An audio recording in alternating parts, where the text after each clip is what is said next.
Hello, this is the first of a series of videos on matrices for further mathematics. And I thought I'd start off with what are matrices and what are the benefits of them. We use them quite a lot of maths, and they're particularly useful in computer science, where they're often called arrays, where we've got lots of information, lots of data, and we need to carry out operations on it. But let me take you through a few examples and the idea behind them. Okay, so first one, we usually introduce matrices using solving simultaneous equations. So here I've got two simultaneous equations. 3x plus 2y equals 9, 4x plus 5y equals 5. And in effect, what we've got here is two equations, two unknowns, x and y. And we could write the x and y in a vector, couldn't we? There's our xy vector. And what we want to do is separate out these coefficients, the 3, the 2, and the 4, and the 5. There it is.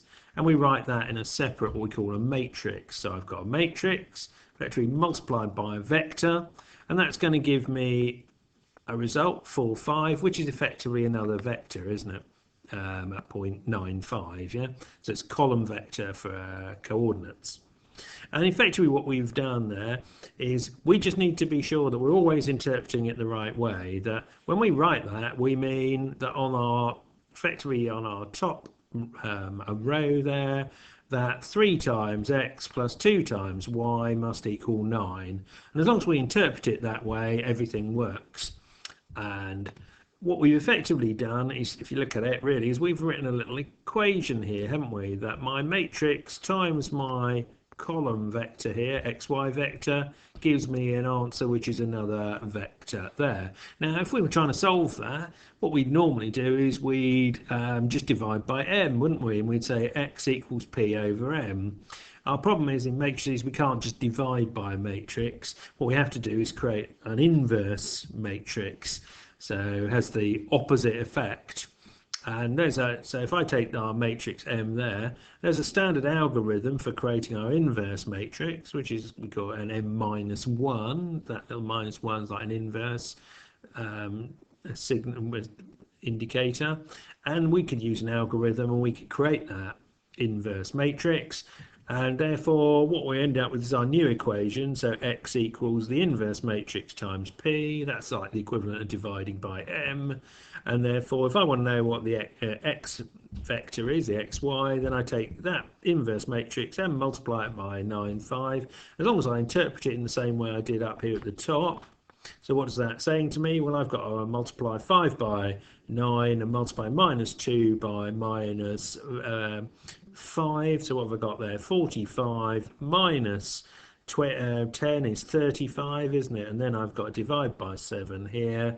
That was 35, wasn't it? Divide by 7 gives me 5, doesn't it? And if I do the same thing on the lower one, the lower values, I get the y values being minus 3. So what do I find? Is actually my 5, 3 column vector here is effectively the column vector for that the coordinates of that point. If we wrote it as a column vector, 5 minus 3. So that's really useful. Now you might say, that's a long way to do two simultaneous equations, just two equations. But actually the same method we could use for 3 simultaneous equations, or 4 simultaneous, or 5. And what do? We create our matrix. We've got our vector there. So I've left off my equals there. And if we multiply those two together, we're going to get the resultant constants on the right hand side of our equations, all these numbers here. Yeah, so if that's my m vector, then I want to find my inverse of that. I use an algorithm to do that to get my m minus 1, and therefore my equation is now effectively x equals the m minus 1 times the p values. So I take my m inverse matrix there, multiply it by my values on the right hand side, and if I went through exactly the same process, so 3 times 10, 2 times 32, 1 times 30, and I added that lot up, and then I'd get a value of 126. And if I took my 126 and I divide it by 126, I get a 1. And if I did the same thing for the next row, I would get a value there, get 30, so which would end up as 2. And for the bottom row, I'd get a value which when divided by 106 is 3. So what have I done? I've found that the solution is 1, 2, 3. Yeah. So if I was working in 3 dimensions, I know what my solution is there using that method. So that's quite a nice thing to do, isn't it? Next thing it's really useful to use matrices for is to do transformations. So let's have a look at what we've got with the first one. So if I start at the point 2, 1, here we go. That's my point 2, 1. Yeah, this point here. And I multiply it by this matrix here. If I just did that, 2, 1, and I used the rules we had earlier, I would end up with the value 6, 1 as being my resultant coming out of it, which is this point here. P2, P dash, yeah? So what's actually happened? We've moved 2, 1 to 3, so to 6, 1. So what's that? Well, that's a stretch in the x direction with a scale factor of 3, isn't it? Yeah, because our 2 became a 6. Well, where did that come from? It came from that 3 there. So that's the bit it's telling us it's a stretch in the x direction. But what's this 1 doing over here? Well, that's telling us in the y direction we're multiplied by 1, so there's going to be no change. So we got no stretch in the y direction, did we? But these are effectively our scale factors there. So that's pretty cool, isn't it? So that's stretches. Next thing we can look at is a matrix that looks like this, 0, 1, 1, 0. And what happens? Well, if I take a point 2, 1 and I apply this matrix to it, then the result is 1, 2. So what's happened? Well, that's the same as a reflection, isn't it, in the line x equals y.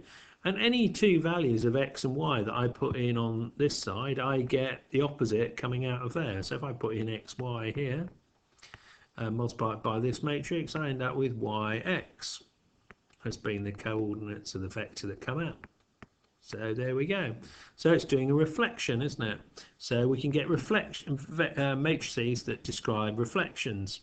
And our third matrix here is we're going to describe a rotation to us. So if I started off with the point 1, 0, probably should have written it as a column vector just to be consistent, and I multiply it by this matrix, well, I end up with the point P dash, which is at cos theta sine theta, so it's been rotated through the angle of theta.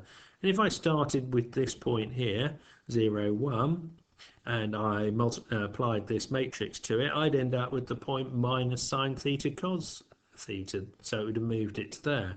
And it would do exactly the same thing for any point. It would rotate it by the angle theta around the origins. I've had a point here, it would just take that point, rotate it by theta and put it there.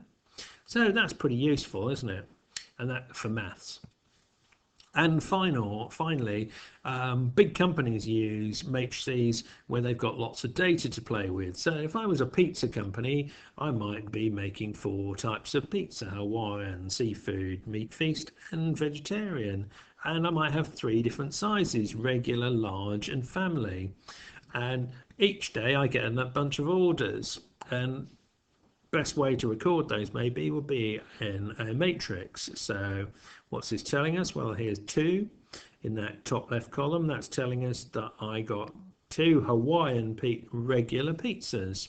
And in this bottom right, I've got 3 vegetarian family pizzas that were ordered. So that would describe all my orders for the day. Well, I wonder how much that lot cost me to make.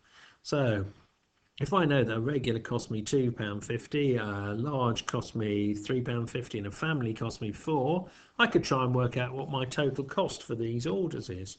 So I take my matrix there, and first thing I need to do is work out how many regular, large, and family I've got. Well, in this case, I can, with a bit of thinking about it, realise that I have to multiply that matrix by this vector behind it. So what's that vector, the 1, 1, 1 vector do? Well, we just use our rules. We multiply that row by that column, and we get the number of pizzas. Regular pizzas, wouldn't we? So we get 3 times 1, 2 times 1, 0 times 1, and 1 times 1. So what are we going to get? 2 plus 3 plus 1. So that was 6 regular pizzas we got. And if we do the next row, 5, 7, 8, and 4, multiply it by that column vector, we get 5 plus 7 is 12, 8, is 20, so we get 24 large pizzas. And then if we do the same thing here for the 6, 4, 3 and 3, multiplying those down there, at 10, I've got 16 family pizzas. So I've got 6, 24 and 16 of those. Now I know that, and I know what my costs are. Here they are, and I've put those in a line vector, 2.5, 3.54, and if I multiply those by those values by those, then 2.5 times 6, 3.5 times 24, and 4 times 16, and we add them together as we do in the rules, we end up with the value 163, and the 163 is the amount it cost us to make all those pizzas. So very useful with large pieces of data, playing around with them. So let's summarize that. Matrices are really useful for simultaneous equations, for transformations, and for heavy calculations in computers. Some of the rules look quite similar. Addition and subtraction is going to look quite similar. Multiplication looks similar, but actually it's not commutative. In ordinary maths, 3 times 2 is 2 times 3, but matrix m times matrix n is not the same as matrix n times matrix m, and we need to look at conforming shapes. So it's got special laws of its own, but we'll go on in the next video to look at the essential law. Hope that's of use.